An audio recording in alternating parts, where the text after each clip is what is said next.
Assalamualaikum warahmatullahi wabarakatuh. Izin memperkenalkan diri, nama saya Arlika Putri Rahmayanti. Untuk memenuhi tugas akhir mata kuliah pengantar lingkungan, saya akan mempresentasikan materi yang telah saya buat, yaitu materi tentang teknologi ramah lingkungan atau TLH.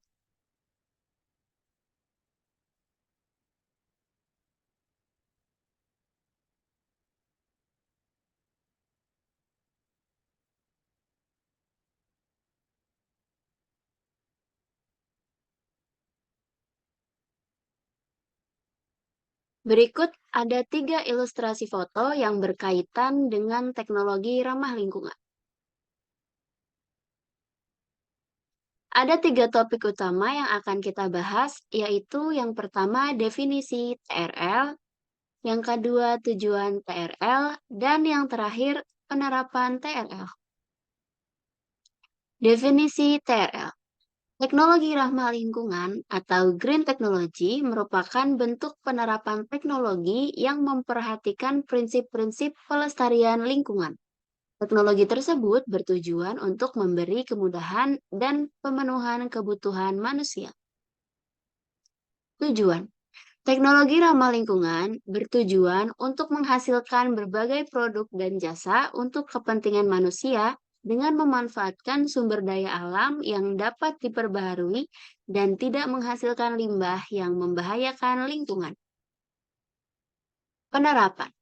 Teknologi ramah lingkungan telah diterapkan dalam berbagai bidang, antara lain di bidang energi, bidang industri, bidang lingkungan, dan bidang transportasi. Baik, di dalam presentasi ini saya akan membahas contoh penerapan teknologi ramah lingkungan di berbagai bidang, yaitu bidang energi sebanyak 5 contoh, bidang industri sebanyak 2 contoh, bidang lingkungan sebanyak 3 contoh, dan bidang transportasi sebanyak 3 contoh. Oke, back to the presentation. Bidang energi. Contoh penerapan teknologi ramah lingkungan di bidang energi yang pertama adalah biogas. Biogas adalah salah satu jenis energi alternatif yang terbuat dari bahan organik yang paling sesuai, yaitu bahan organik yang berbentuk padat, cair, dan homogen. Contohnya adalah kotoran dan urin hewan ternak. Yang kedua, sel surya. Sel surya adalah suatu alat yang digunakan untuk mengubah energi cahaya matahari menjadi energi listrik. Sel surya terbuat dari keping wafer bahan semikonduktor dengan kutub positif dan negatif untuk bisa menangkap cahaya matahari sebanyak mungkin. Teknologi ramah lingkungan selanjutnya adalah pembangkit listrik. Pembangkit listrik pertama yang akan kita bahas adalah pembangkit listrik tenaga air atau hydropower. Menggunakan hydropower menggunakan energi gerak atau energi kinematik dari aliran air untuk terus menghasilkan listrik. Air terus bergerak melalui siklus global yang luas, menguap, membentuk awan, mengendap sebagai hujan, dan kemudian kembali ke laut. Pembangkit listrik berikutnya adalah pembangkit listrik tenaga pasang surut. Pembangkit listrik tenaga pasang surut dihasilkan dari aliran air yang berasal dari pasang surut air laut dan ombak. Bendungan dibangun melintasi bibir pantai dan muara untuk mengambil energi pada aliran air laut sebagai hydropower. Pembangkit listrik tenaga angin. Tidak seperti minyak dan batu bara, angin tersebar luas dan tidak pernah habis. Dan pembangkit listrik tenaga angin sangatlah bebas polusi serta merupakan cara yang paling murah untuk menghasilkan listrik. Bidang industri. Contoh penerapan teknologi ramah lingkungan di bidang industri yang pertama adalah biofuel. Biofuel merupakan teknologi penyediaan energi alternatif dengan menggunakan sumber daya alam yang dapat diperbaharui. Biofuel diolah langsung dari bahan organik seperti tumbuh-tumbuhan. Ada dua jenis biofuel, yaitu dalam bentuk etanol dan dalam bentuk biodiesel. Biodiesel merupakan bahan bakar yang terdiri dari campuran monoalkyl ester dari rantai panjang asam lemak sebagai alternatif bagi bahan bakar dari mesin diesel. Yang kedua ada etanol.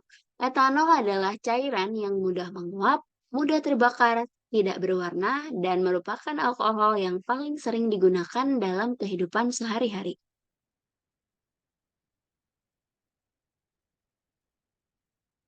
Selanjutnya ada smart grid. Smart grid merupakan salah satu solusi dalam pemutakhiran dalam sistem saat ini untuk mengatasi kekurangan pembangkit listrik yang lebih andal, efisien, terjangkau, aman, dan ramah lingkungan. Smart grid merupakan konsep modernisasi dalam jaringan listrik. Bidang lingkungan. Contoh penerapan teknologi ramah lingkungan di bidang lingkungan itu sendiri, yang pertama ada lubang resapan biopori. Lubang resapan biopori adalah lubang silindris yang dibuat secara vertikal ke dalam tanah sebagai metode resapan air yang ditujukan untuk mengatasi genangan air dengan cara meningkatkan daya resap air pada tanah. Berikutnya ada vitroremediasi. Vitroremediasi adalah proses bioremediasi yang menggunakan berbagai tanaman untuk menghilangkan, memindahkan, atau menghancurkan kontaminan dalam tanah dan air bawah tanah. Lalu yang terakhir ada composting toilet. Composting toilet diambil dari sistem toilet cubluk yang banyak dipakai oleh masyarakat Indonesia. Composting toilet perlu disesuaikan bagian lubang klosetnya. Di mana lubang yang besar digunakan agar kotoran langsung masuk ke tampungan bawahnya untuk dijadikan pupuk cair. Bidang transportasi. Contoh penerapan teknologi ramah lingkungan di bidang transportasi yang pertama adalah kendaraan hidrogen. Kendaraan hidrogen adalah kendaraan yang mempergunakan gas hidrogen sebagai bahan bakarnya. Contoh mobil hidrogen, pesawat hidrogen, dan lain-lain. Kendaraan seperti ini ramah lingkungan karena tidak menggunakan bahan bakar konvensional yang akan menimbulkan polusi dan efek rumah kaca.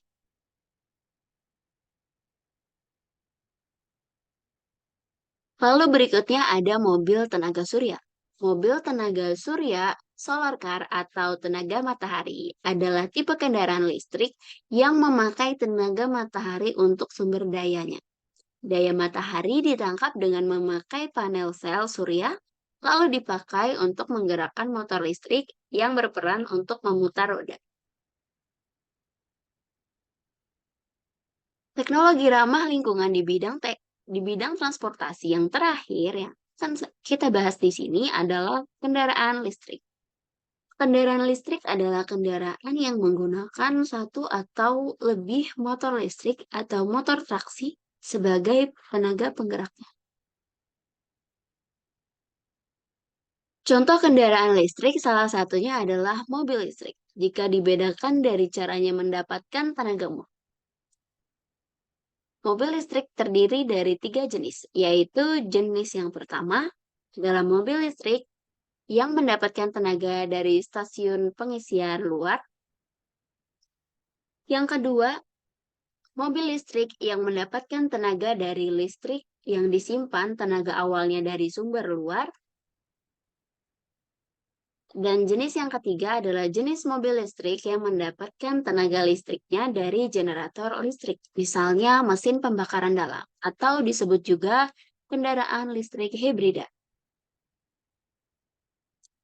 Kesimpulannya, teknologi ramah lingkungan memberikan harapan dalam mengatasi tantangan lingkungan dengan menghadirkan solusi yang berkelanjutan dari energi terbarukan sehingga sistem pemantauan lingkungan yang menyediakan solusi penting tersebut menjaga keberlanjutan planet kita dengan teknologi modern.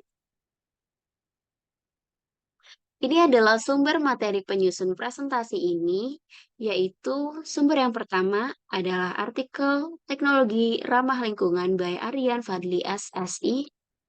Sumber yang kedua adalah artikel aplikasi teknologi ramah lingkungan dari HMTK.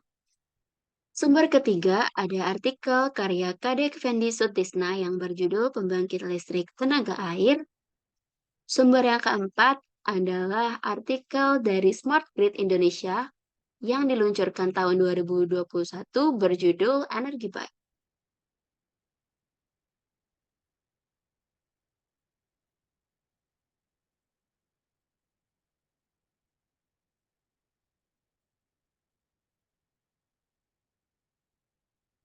Terima kasih. Sekian presentasi materi teknologi ramah lingkungan untuk memenuhi tugas akhir semester ini. Semoga bermanfaat. Wassalamualaikum warahmatullahi wabarakatuh.